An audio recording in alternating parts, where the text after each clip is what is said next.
kalian baik.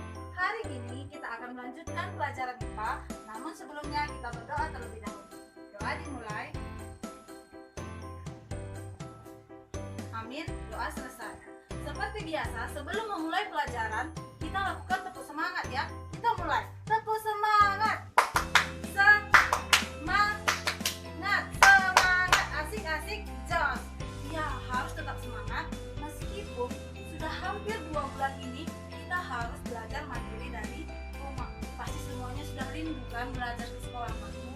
Ya, untuk itu, Ibu ingatkan kembali. Yang pertama, jaga jarak. Yang kedua, sering-sering cuci tangan. Yang ketiga, pakai masker. Yang keempat, ini yang paling utama ya, yaitu jangan lupa untuk selalu berdoa. Materi kita hari ini adalah mengenai lapisan bumi. Untuk apa kita mempelajari lapisan bumi? Supaya kita mengetahui dan memahami lapisan-lapisan apa saja yang terdapat pada bumi yang kita tempati ini. Jikalau bumi kita yang berbentuk bulat ini dibelah, maka akan terlihat lapisan-lapisan yang di dalamnya, yang terdiri atas kulit terluar, mantel bumi, dan inti bumi. Lapisan ini diibaratkan seperti telur yang sudah direbus, kemudian dibelah. Ini ya, cangkang adalah kulit terluar, putih telur adalah mantel bumi, sedangkan kuning telur adalah inti bumi. Komponen utama lapisan bumi adalah 1. Atmosfer atau gas, 2. Litosfer atau padatan, 3. Hidrosfer atau air.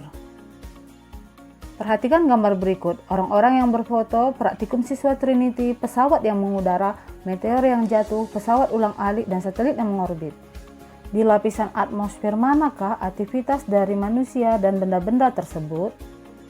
Untuk menjawab pertanyaan tadi, perhatikan lapisan atmosfer berikut ini. Dari terbawah ada lapisan troposfer terletak 0-10 km di atas permukaan laut. Troposfer adalah lapisan tempat di mana berlangsungnya aktivitas semua makhluk hidup di bumi. Di atasnya adalah lapisan stratosfer yang terletak 10-50 km di atas permukaan laut. Di sini adalah tempat melintasnya pesawat udara. Di atasnya adalah lapisan mesosfer yang terletak 50-80 km di atas permukaan laut. Meteor melintas di lapisan ini. Di atas mesosfer terdapat lapisan termosfer terletak antara 85-500 km di atas permukaan laut. Di sini adalah tempat meluncurnya pesawat ulang-alik.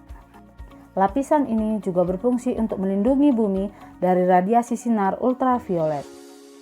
Lapisan paling adalah ekstra 500-10.000 km di atas permukaan laut. Di sini adalah tempat mengorbitnya satelit.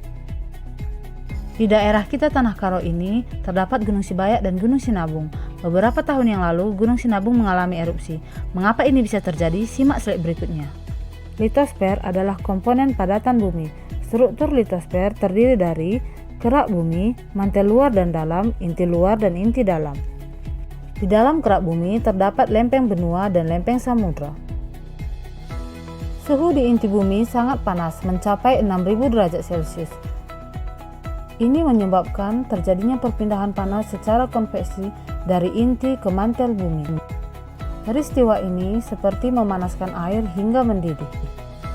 Peristiwa konveksi ini akan terjadi secara terus-menerus sehingga menyebabkan terjadinya erupsi dan pergerakan lempeng bumi. Jika pergerakan lempeng saling menjauh, bersifat divergen dan akan menghasilkan patahan seperti patahan San Andreas di California, Amerika Serikat.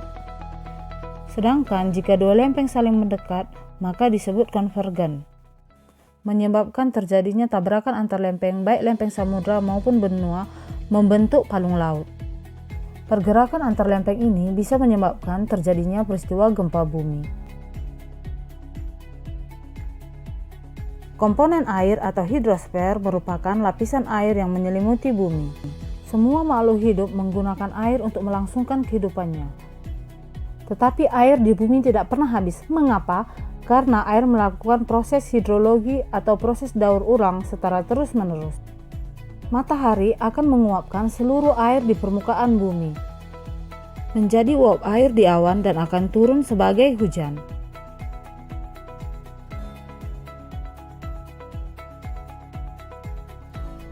Jadi Jadi kesimpulan pembelajaran kita hari ini adalah: 1. Lapisan bumi terdiri dari kulit terluar, mantel bumi, dan inti bumi. Komponen bumi tersusun ada: 1. Komponen gas atau atmosfer yang terdiri dari troposfer, stratosfer, mesosfer, termosfer, dan eksosfer. 2. Komponen padatan atau litosfer. Aktivitas dari dalam litosfer ini bisa mengakibatkan terjadinya erupsi dan pergerakan antar lempeng yang menimbulkan gempa bumi. Yang ketiga, komponen air atau hidrosfer. Komponen air yang terdapat di dalam bumi adalah sungai, danau, gletser, salju, air tanah, dan yang lainnya. Jadi demikianlah pembelajaran kita hari ini. Tetap berdoa, tetap semangat. Sampai jumpa. Tuhan Yesus memberkati.